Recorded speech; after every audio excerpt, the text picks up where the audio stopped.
అంధుల గుండె చప్పుడు visually challenge employees association YouTube channel. మా ఛానల్ సబ్స్క్రైబ్ చేయండి, లైక్ చేయండి, షేర్ చేయండి, కామెంట్ చేయండి. Please subscribe to VCEAAP YouTube channel. Andhra Pradesh అంధుల గుండె చప్పుడు. డియర్ ఫ్రెండ్స్, నా పేరు Ravindra Babu, state president visually challenge employees association Andhra Pradesh. నేను ఇప్పుడు ఇక్కడ ఒక ఫోటో పోస్ట్ చేయడం జరిగింది. అదేమిటంటే GORT number 845 dated 4th May 2024 issued by government of Andhra Pradesh.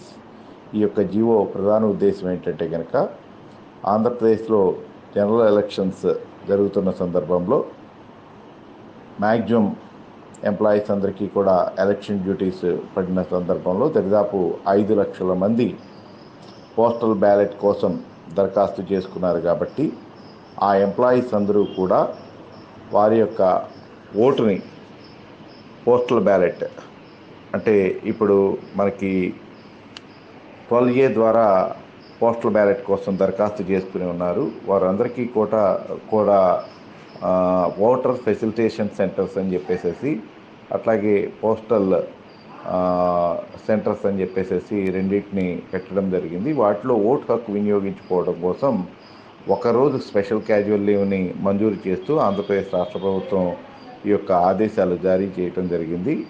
నాకు తెలిసి 4, 5, 6 ఈ 3 తారీఖుల్లో కూడా ఈ ఓటు హక్కుని ఓటర్ ఫెసిలిటేషన్ సెంటర్స్ ద్వారా కానీ లేకపోతే పోస్టల్ సెంటర్స్ ద్వారా కానీ మీ ఓటు హక్కుని వినియోగించుకోవాల్సిందిగా ఈ 5 లక్షల మంది ఎవరైతే కనుక 12A ద్వారా ఓటు కోసం దరఖాస్తు చేసుకున్నారో వారందరినీ కూడా ఎలక్షన్ కమిషన్ ఆఫ్ ఇండియా ఆదేశించడం జరిగింది. కాబట్టి ఈ 4, 5, 6 తారీఖుల్లో ఎవరైతే కనుక ఓటు హక్కు వినియోగించుకోదలుచుకున్నారో పోస్టల్ బ్యాలెట్ ద్వారా వారందరూ కూడా ఈ స్పెషల్ క్యాజువల్ లీవ్ని పెట్టుకుని వారు ఓటు హక్కు వినియోగించుకోవచ్చు అనే విషయాన్ని తెలియజేస్తూ థ్యాంక్ యూ అనండా.